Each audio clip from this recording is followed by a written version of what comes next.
when I was an officer, I loved walking the beat. I'd go on the beat all the time, and I got to talk with a lot of the homeless population in our community, got to know a lot of them, a lot of good people who are just struggling.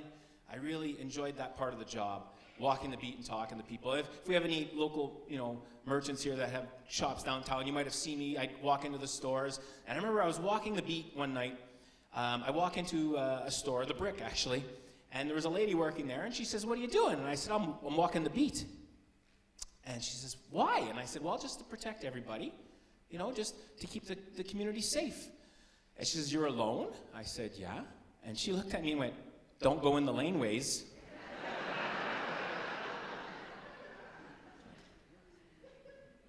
Lady, that's my job. I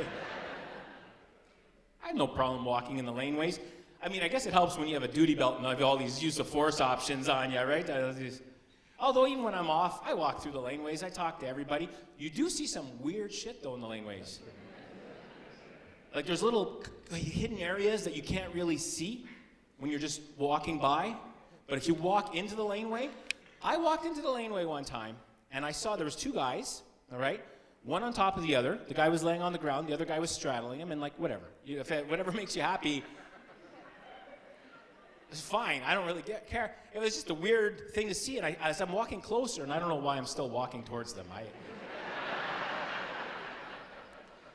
As I'm getting closer, I start to realize that the guy on the ground has no shirt on. Which is, okay, whatever, Make you happy, you're happy, good, I'm happy for you. And he's soaking wet, like he was just splashed in the face with a bucket of water or something. So, okay, that's weird, but whatever. But now I look, and the other guy that's on top of him is twisting his nipples. And not like in a playful way, like when you're trying to open the pickle jar, like he's really... And I just giggled like a schoolgirl and I walked away. I thought, I don't know what to say. Gentlemen, all right, enjoy your evening. Although sometimes things just fall into your lap.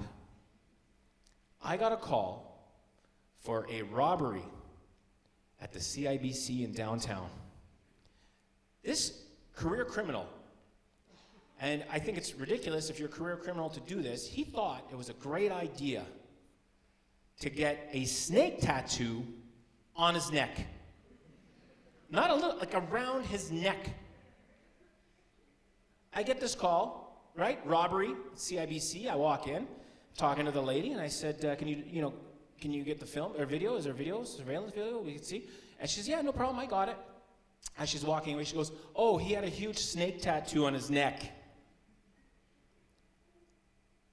The funny part about this is that day was Halloween. The one day he could wear a mask at downtown Timmins and nobody would think twice. He's walking in to the CIBC looking up at the camera to show off his snake tattoo. I used my detective skills to figure out who it was before even seeing the video. That's how good I was. I drive about a half a block. Half a block. He's sitting on a bench with a buddy, half a block away from the bank. I was like, it's like I'm on an episode of Law and Order. I place him under arrest, and right away he looks at me, right away. He's like, "I know my rights."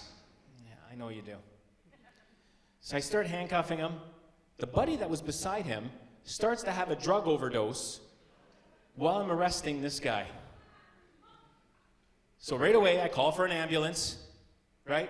I take out the Narcan spray, right? Shove it up his nose. The guy that I'm arresting, snake guy, he's like, "That Narcan spray doesn't work." So of course it does. He says, "It does not work. If somebody's overdosing, you know what you do? What do? You splash water in his face. And you twist his nipples like you're trying to open up a pickle jar.